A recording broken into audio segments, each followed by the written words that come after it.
Maven जो बादशाह अंब मार्केट में पहुचणु शुरू थी वियो आहे। हैदराबाद मीरपुर खास रोड ते ॿिन्ही तरफ़नि खां अंबनि जी आरज़ी मार्केट लॻी वई आहे ऐं अंबनि जे मुख़्तलिफ़ जिन्सुनि जा स्टॉल लॻाया विया आहिनि, जितां ईंदड़ वेंदड़ माण्हू गाॾियूं रोके अंबनि जी ख़रीदारी करे रहिया आहिनि।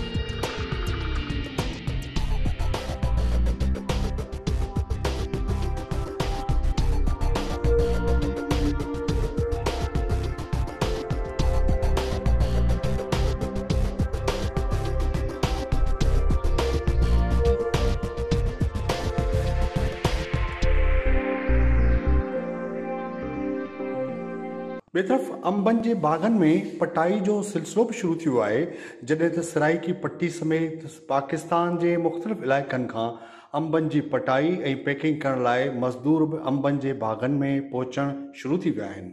हिकु तरफ़ अंबनि जे बाग़नि में पटाई वारी सरगर्मी त शुरू थी वई आहे, त ॿिए तरफ़ अंबनि जे बाग़नि खे पाणी न मिलणु ऐं मौसमी तब्दीलियुनि जे करे अंबनि जी साइज़ नंढी हुजणु ऐं अंबनि जे बाग़नि जे पैदावार घटि लहण जूं बि शिकायतूं साम्हूं आयूं आहिनि। उन हवाले सां अंबनि जे दुकानदारनि ऐं वापारियुनि पारां KTN न्यूज़ सां ॻाल्हाईंदे पंहिंजा वीचार कुझु हिन रीति वंडिया आहिनि। हिकिड़ो त पाणी बाग़नि में घटि आहे, ॿियो त एवरेज बाग़ ॾियनि कोन पिया, ॿियो चाहे इहो मर्ज़ लॻी वियो आहे तेले जे करे एवरेज ॾिए कोन पियो। अंब मर्ज़ लॻी ख़तमु थी विया आहिनि। हाणे जहिड़ो जीअं पर साल अंब हो त ॿीण ते हो, हिन साल उहो अधु बि कोन्हे अंबनि जो। ऐं साल बाग़नि में तेलो जी मर्ज़ बीमारी आहे ऐं पाणी घटि आहे, जंहिंमें गाॾी 5 गाॾियूं तकनि था उते गाॾी बि कोन थी लहे ऐं थियनि वारनि जा इहे ई कम आहिनि। जिते 50-100 पेटी कढनि था, हाणे 5 पेटी बि वॾी मुश्किल सां निकिरनि थियूं।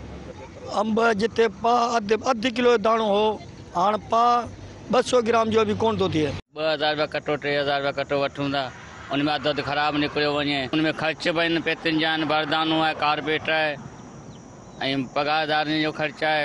अंबनि जी साइज़ माना अधु किले जो बि हूंदो आहे, 3 पाउ जो बि थींदो आहे, अधु पाउ जो बि थींदो आहे, हिन घटि आहे हींअर।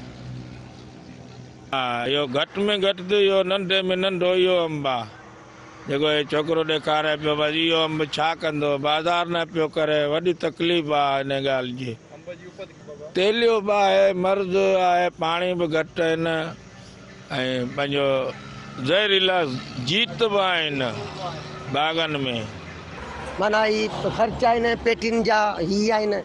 हाणे 2500 रुपये मण ते हिन जो 13 किलोनि जी पेटी बीहे थी, 13 किलोनि जी पेटी बीहे थी। हाणे तूं हिननि जो पेटियुनि जो माना ख़र्चा, दलालियूं आहिनि, मज़ूरियूं आहिनि, आख़िर में कुझु कोन थो मिले। ॿियो त वणनि में छो त हेल अंब घटि आहे, छो त हाणे पाणी जी माना खोट आहे।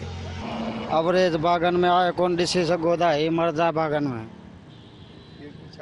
ही जेको आहे पाणी जी खोट जे करे लॻो आहे त पाणी कोन्हे। ॿिए त अंब जेको आहे त साइज़ कोन ठाहियो आहे, वधी कोन सघियो आहे।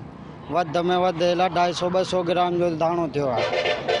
तक़रीबन ही दाणे खे किलो सवा खां थियणु खपे, हो थियो आहे 250 ग्राम जो दाणो। असांखे जेको आहे त हिते 800 खां 900 पेटी पजे भई, असां हलायूं छा? असांखे तक़रीबन हिते अधु खां घणो नुक़सानु आहे। जेको त हींअर बाग़ में महांगो अंब आहे, 6000-7000 रुपया मण आहे, कहिड़ो हिसाब ते हलायूं? ज़रूरत इन ॻाल्हि जी आहे त सिंध हुकूमत ज़रई माहिर ऐं सीड़पकार अंब खे बीमारियुनि खां बचाइण, पाणी जी खोट वारो मसइलो हल करण सां गॾु आबादगारनि खे मुख़्तलिफ़ सहूलियतूं फ़राहम कनि त जीअं अंब मां वधीक नाणो हासिल करे सघिजे। कैमरामैन शफ़क़त क़ादरी सां गॾु गुलशेद लोची, KTN न्यूज़, ठंडो ॼाम।